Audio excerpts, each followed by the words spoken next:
تابستون سال 85 یا به طور دقیق‌تر روز جمعه 13 مرداد 1385 در حال رفتن به فروشگاه مرکزی مؤسسه رسانه‌های تصویری یا همون لاکچری ترین ویدیو کلیپ ایران در خیابون ولیعصر تهران بودم که از دور پوستر لورل هاردی رو بر سردر این فروشگاه دیدم و خیلی تعجب کردم، چون معمولا فقط پوستر فیلم‌های روز ایرانی در شبکه نمایش خانگی رو بر سردر این فروشگاه می‌ذاشتن. وقتی داخل فروشگاه شدم با دیدن پک ویسیدی فیلم‌های لورل هاردی به شدت شوکه شدم، چون اولین باری بود که در ایران این صورت پخش می‌شد. داشتن این مجموعه در زمان خودش که اینترنت پرسرعتی وجود نداشت غنیمتی بود، چون تا قبل از اون یا باید تا اعیاد صبر می‌کردیم تا تلویزیون فیلمی از لورل هاردی بذاره، یا باید مرتب پیگیر برنامه‌هایی مثل کمدی کلاسیک شبکه یک می‌شدیم تا بلکه فیلمی هم به طور نصف نیمه از لورل هاردی پخش کنه. ولی حالا میشد فیلم‌های زیادی رو از اونها دید و بارها و بارها لذت برد.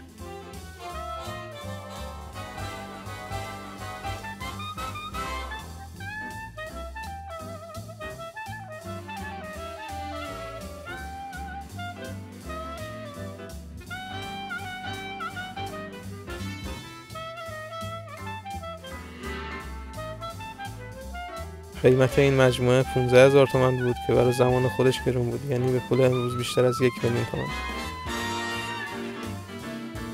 این مجموعه شامل تعداد ویسیدی از آثار لورل هاردی هستش که داخل یک کیف سیدی خیلی بزرگی قرار داده شده.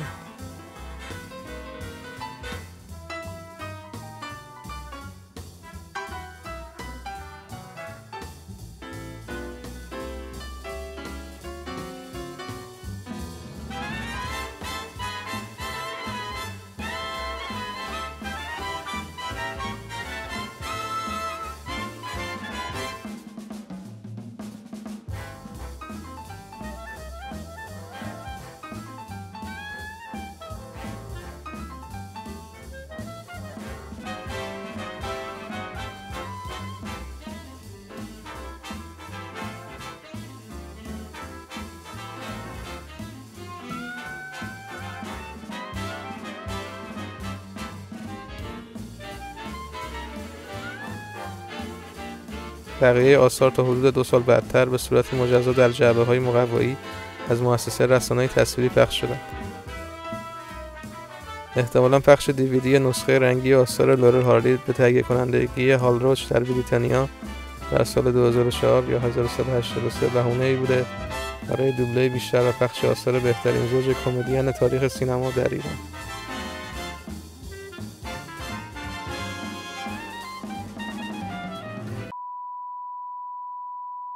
سلام عرض میکنم و انشالله اونایی که این تیکه گفتار از ما میخوان ببینن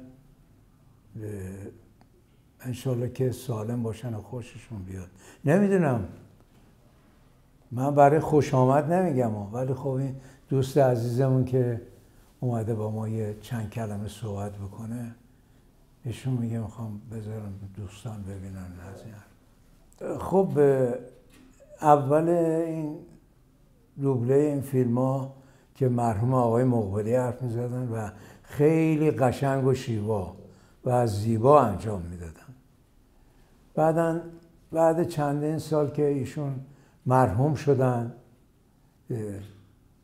ظاهراً یه دونه از فیلم هاشون هم فکر کنم مرحوم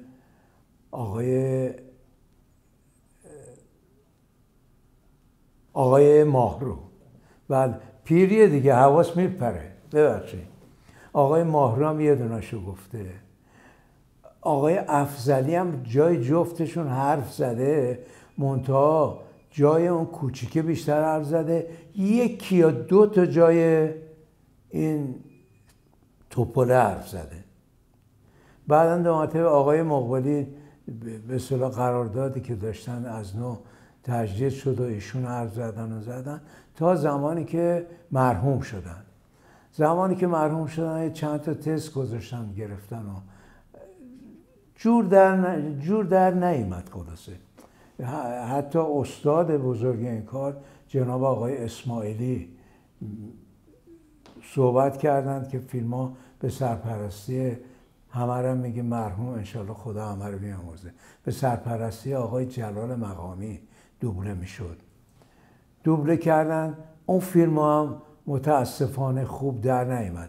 البته گویندگی خیلی زیبا بود، ولی اون جنسی که میخواستن بچسبه به صورت این هنرپیشه مرحوم هاردی نمیچسبید.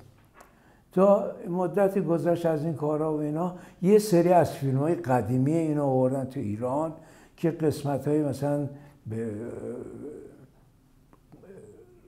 20 دقیقه، 1 ربع، نیم ساعته، 60 دقیقه، حتی سینمایی خیلی آوردن از اینا. یه روزی آقای همه رو باز میگه مرحوم، خدا همه رو بیامرزه، آقای ناصر طهماسب به من گفتش که جواد، گفتم که بله آقا، گفت بیا این توپله رو بگو. گفتم توپله کیه؟ گفت همین هاردی رو دیگه. گفتم آقا من نمیتونم. گفت نه میتونی. تای صدات یه مقدار میخوره به مرحوم مقبلی، حالا یه امتحانی میکنیم. خلاصه یه قرار گذاشتیم و منم یه چند کلمه صحبت کردم و گفت یه خود غلیظ‌ترش کن. گفتیم و اینا، گفت خودشه، فقط به پا دست در نره. گفتم نه، بستمش، محکم گرفتمش. خلاصه شروع کردیم به دوبله این فیلم ها و دوبله های خیلی زیادی از این فیلم ها. حتی توی سانت فیلم خیلی دوبله کردیم، توی استودیو قرن 21 هم خیلی کار کردیم از این فیلم ها و جور شد دیگه. بالاخره حالا دیگه هرچی بود، من که نباید بگم خوب شده، هرگز هم نمیگم خوب شده. من یه کاری انجام دادم، اونایی که میبینن و به اصطلاح تماشا میکنن و به گوش میشنون این صدا رو، بعضیاشون اومدن گفتن که دست ما درد نکنه. منم خجالت کشیدم، گفتم شما خیلی خوب این که از من تعریف میکنی. گفتن نه والله خوب شده. و اون لاغررم جناب آقای استاد تورج نصر گفتن، چون آقایون اونایی که میگفتن هیچ کدوم در قید حیات نبودن و ایشون گفت و خب الحمدلله خوب در اومد. ما این فیلم ها رو ادامه دادیم تا رسید دیگه، مثلا حتی دیگه مثلا لوی دو فونس گفتم، لوی دو فونس گفتم برای خود تلویزیون، گفتم یه دونه از فیلماشو هم خودم دوبله کردم، مدیر دوبلاژش بودم، هم به جای لوی دو فونس صحبت کردم. باز یه فیلم دیگه از زندگی لوی دو فونس بود، آقای ناصر نظامی دوبله کردن که باز لوی دو فونسش من گفتم، هنرپیشه‌های دیگه هم میومدن تعریف میکردن، ولی کل کار مال لوی دو فونس بود.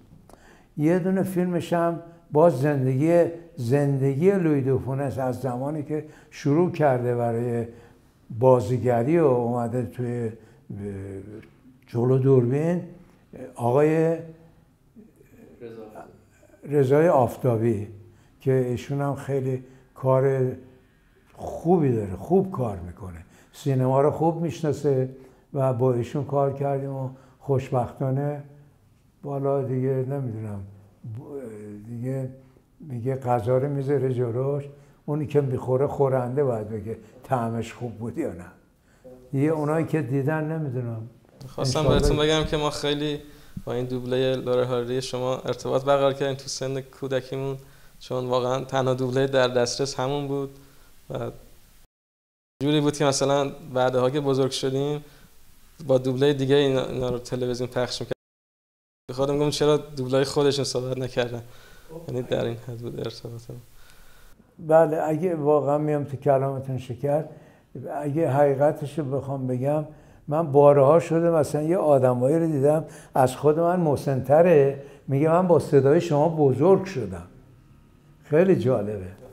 حتی توی اتوبوس یه روزی یه آقای اومد گفت شما خودشی؟ گفتم که یعنی چی؟ گفت نه خودشی، من میدونم. بچه‌های کوی تاراک صحبت کرده بودی جای اون پیرمرده.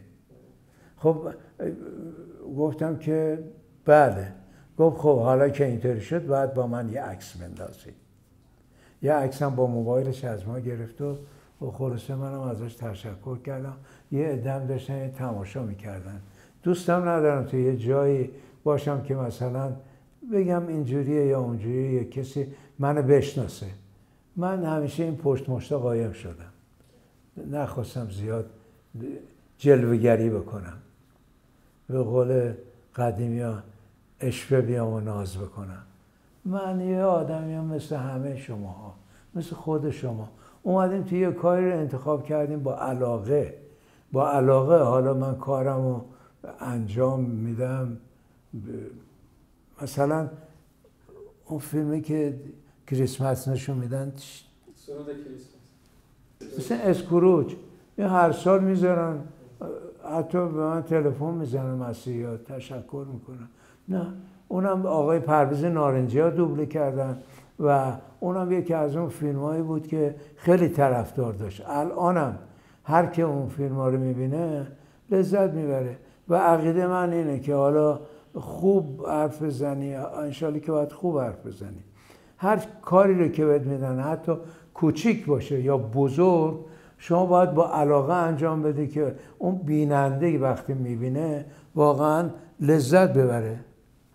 و دیگه امری باشه من در خدمتتونم. خاطرتون هست مترجم این لورل هاردی کی بود؟ چون یه خورده ایراد گرفته بودن به ترجمه ها شدن اون زمان.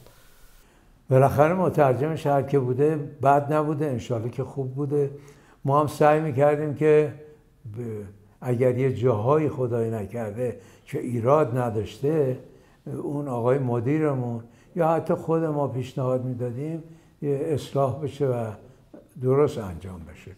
چون کار دوبله اینجوریه، ممکنه خیلی فیلم ها مشکل باشه توی ترجمهش، مدیر دوبلاژ میشینه و یه مقدار به اصطلاح روموت میکنه اون ترجمه رو، درستش میکنه. نه بخوای بگیم خراب ترجمه کرده، اونم کارش بد نبوده، زحمت کشیده. مترجم های خیلی خوبی داریم ما و کاری که انجام میدیم سعی میکنیم که خوب در بیاد بیرون. خیلی ممنون که وقت گرانبهاتون رو در اختیار بنده برای گذاشتید. اونایی که این قسمت رو میبینن سلامتی آرزو میکنم، انشالله برقرار باشین، انشالله که در سایه پروردگار زندگی خوب و خوشی داشته باشین و علاقه داشته باشین که هنرمندا رو تشویق بکنین. نه، من هنرمند نیستم، من این گوشه کنارام این یه خرت پرت میکنیم به قول قدیمی ها. اینی که میبخشیم ما رو، من برای خودم نمیگم. هنر یه چیزیه که مرگ نداره، از اولش بوده و حالا که خب میگن اون شاعر عزیزمون گفته هنر نزد ایرانیان است و بس. همه تونه به خدا میسپرم. یا علی، خدا حافظ همگیتون. ممنونش.